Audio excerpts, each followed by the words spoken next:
Kia ora, my name is Garth Teariki-Anga Henderson.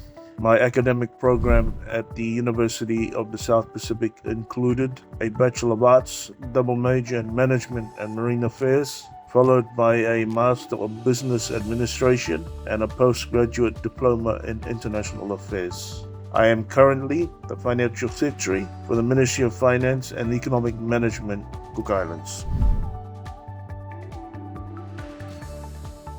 If we look at my career now, I am Secretary of Finance, Cook Islands. I'm very active on the regional stage. I've led some of the biggest regional projects. One that comes to mind, I chaired the technical working group of the Pacific Resilience Facility, which is quite a big sort of media thing in this disaster financing.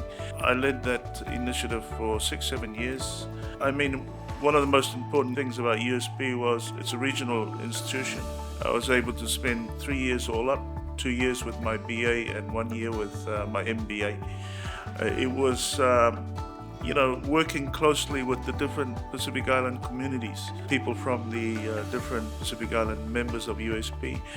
So I was embedded with them, I was learning with them, I was being educated with them. So when it comes to my regional role in these sort of regional initiatives, I had a good understanding of the people, their values, and sort of how do we work together to achieve something of common interest. So I think that was extremely important. I couldn't get it any other way except being at the University of South Pacific.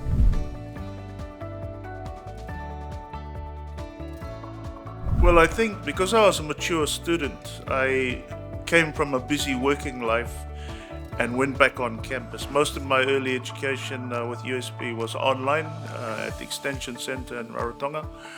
I did a lot of preparatory work, got good grades, and I was able to take 2 years off to do my BA on campus.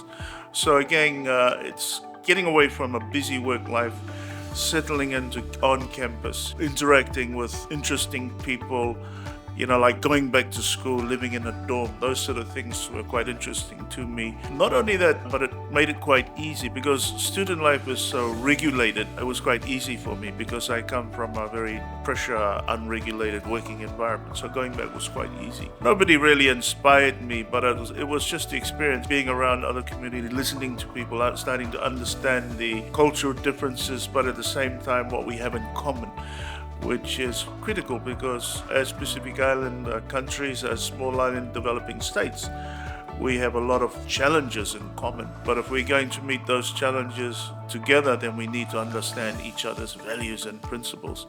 So by being on campus, by interacting with the different communities, Solomon Islands, Kiribati, Tuvaluans, the Fijians, that was really what sort of added value to my life experience and my toolkit of sort of management toolkit.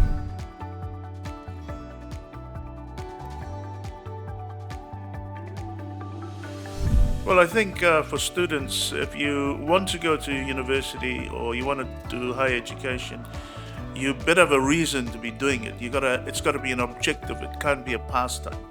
It's got to be part of your career path planning. To be there, and you need to have some anticipation of what the challenges are. You need to plan, you need to manage your family life. You got to get good grades. If you get good grades, you get scholarships. I had 2 scholarships, good grades scholarships. If you can get scholarship, then it takes the financial pressure off you, which means if you can go into a university environment without the financial pressures, then the chances of success are greater. You can focus on learning. I guess go there into the university environment, not simply as a student, and I like to think master. We all bring our own value to our education experience, which means you go there to listen, but also to debate, to make sure that your value add is put into the learning experience as well. Participate in your education. I think that's how I approach education. I think I draw from my own experience.